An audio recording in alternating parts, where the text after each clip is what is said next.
¿Qué tal chicos? ¿Cómo están? En esta oportunidad les quiero explicar un poco acerca de lo que son los gases ideales, específicamente lo que sería la ecuación de estado de un gas ideal.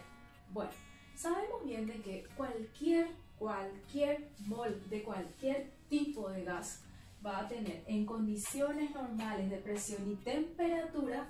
¿Cuáles son las condiciones normales de presión y temperatura? En nuestro ambiente sería una atmósfera de presión, 0 grados Celsius o 273 grados Kelvin de temperatura, y esto daría 22.4 litros de ese gas. Entonces, a condiciones normales de presión y temperatura, cualquier molécula de gas tiene 22,4 litros. Lo que nosotros vamos a trabajar ahora es la ecuación de estado de un gas ideal. La ecuación de estado de un gas ideal tiene en cuenta tres parámetros muy importantes de todos los tipos de gases, que son la presión que puede soportar ese gas, el volumen que ocupa el gas y la temperatura que tiene el gas en cualquier punto de todo lo que sería su estado. Bueno, la ecuación de estado de los gases ideales es esta: presión por volumen es igual a número de moles por la constante de los gases por la temperatura. Vamos a detenernos en lo que es la constante de los gases.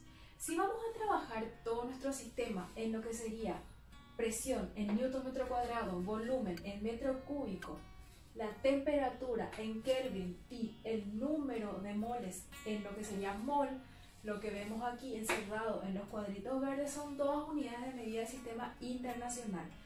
La constante de los gases, como su nombre lo indica, es un número constante que al medirlo en lo que sería el sistema internacional me va a dar 8,314 joules sobre mol por Kelvin. Ese sería su valor. Es un valor que no cambia, un valor que no varía. Ahora, si nosotros vamos a utilizar lo que sería el valor de la presión en atmósferas, como ven, sabemos que una atmósfera de cualquier tipo de gas es igual a 1 por 10 a la quinta newton sobre metro cuadrado. De esa manera medimos la presión, o también sabemos que el newton sobre metro cuadrado es un pascal. Entonces podemos medir de esta manera, o también podemos decir que una atmósfera de presión es 760 milímetros de mercurio. Ahora, si nosotros utilizamos la presión en atmósferas, el volumen en litros, el número de moles siempre en mol, no tenemos otra forma de medir el número de moles, y la temperatura la medimos como siempre en grados Kelvin, que únicamente vamos a utilizar grados Kelvin en la medición de la temperatura. No olvidemos jamás eso. Siempre cuando trabajemos con la ecuación de estado de los gases ideales, la única unidad de medida que se debe de trabajar es Kelvin. Sí o sí, no tenemos otra opción.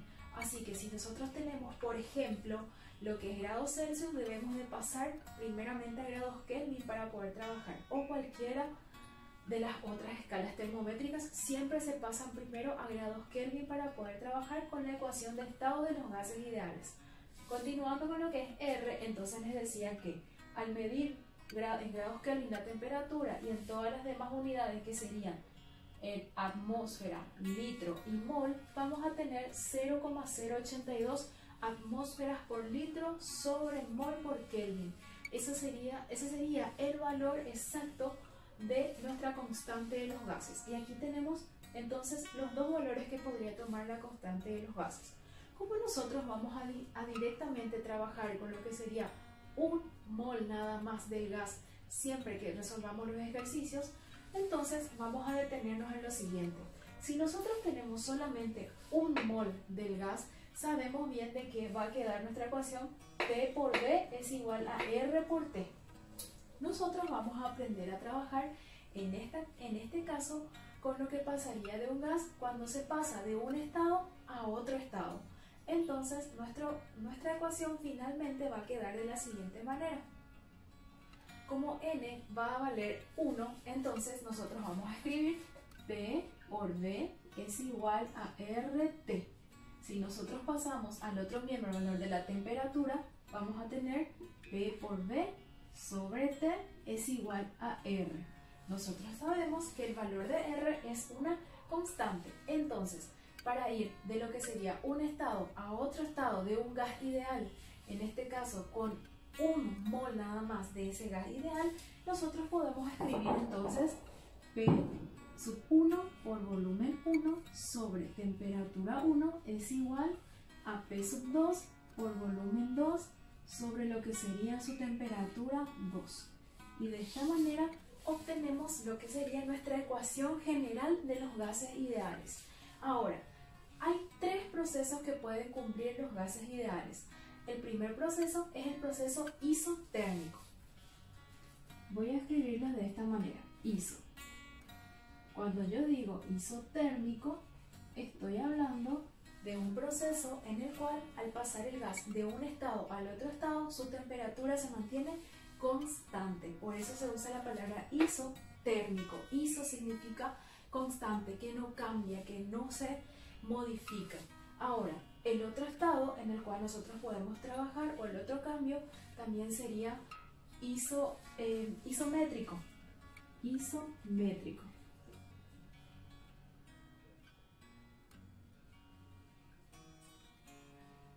Entonces, cuando yo hablo de lo que sería una transformación isométrica o también llamada isovolumétrica, yo voy a estar hablando de lo que sería una transformación a volumen constante. Entonces, en primer lugar tenemos isotérmica, cuando mi transformación es a temperatura constante. Mi transformación isométrica o isovolumétrica o isocórica, que es un tercer nombre que se le da a la misma transformación, estoy hablando de pasar de un estado a otro estado con volumen constante, o sea, con un volumen que no varía. Y una tercera transformación sería la transformación isobárica.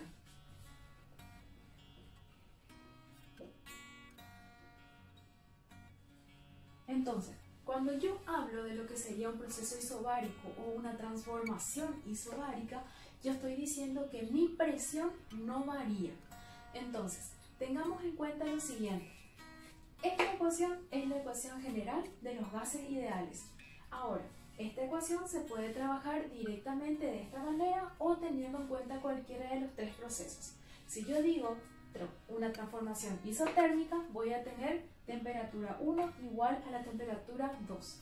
Una transformación isométrica o isovolumétrica o isocórica me va a dar que volumen 1 es igual al volumen 2, puesto que el volumen no varía. Y para una transformación isobárica o un proceso isobárico de un estado a otro estado, yo voy a decir que mi presión 1 es igual a mi presión 2. Entonces la presión no varía de un estado a otro estado. Eso es lo que tenemos que tener en cuenta siempre que trabajemos con lo que es la ecuación de los gases ideales. Ahora, otro punto que tenemos que tener muy en cuenta en la parte gráfica es que siempre vamos a tener nosotros en dos dimensiones de la siguiente manera.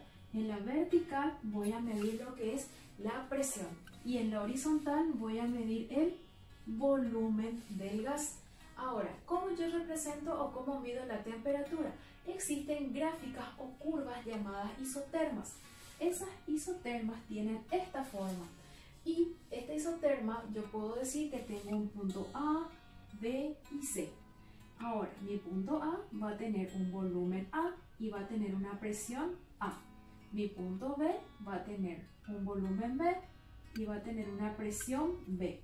Mi punto C va a tener un volumen C y va a tener también una presión C. Pero, ¿qué pasa con la temperatura? Como los tres puntos están sobre la misma curva, que sería la misma isoterma, entonces la temperatura se mantiene constante. O sea que si yo quiero hablar de un proceso de A hacia B y de B hacia C, voy a tener un proceso isotérmico entre los tres puntos.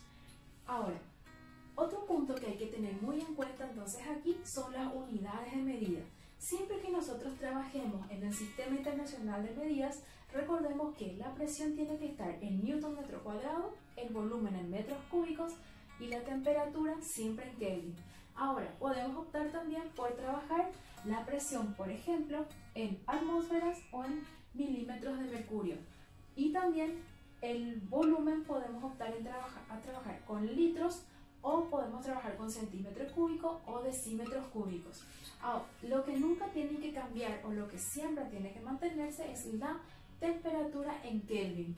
Recuerden eso. ¿Por qué pasa eso? Porque cuando yo tengo que pasar la temperatura de grados Celsius a grados Kelvin, yo tengo que hacer una operación matemática que es la suma, porque tengo que sumar o restar 273.